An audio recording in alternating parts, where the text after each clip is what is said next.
If you need to reset your two-factor authentication on Trip.com, follow these straightforward steps to gain access to your account securely. Step 1. Log into your account.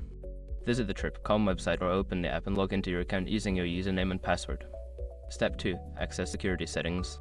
Once logged in, navigate to your account settings.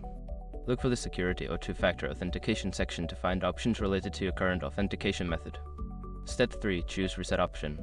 In security settings, locate the option to reset or disable two-factor authentication. This may be labeled as Reset 2FA or Disable 2FA. Click on this option to proceed. Step 4. Verify your identity. You may be prompted to verify your identity. This could involve receiving a code via email or SMS or answering security questions. Follow the instructions provided to complete this verification step. Step 5. Set up new two-factor authentication. After successfully verifying your identity, you will have the option to set up a new two-factor authentication method. Follow the prompts to select your preferred method, such as an authentication app or SMS, and complete the setup process.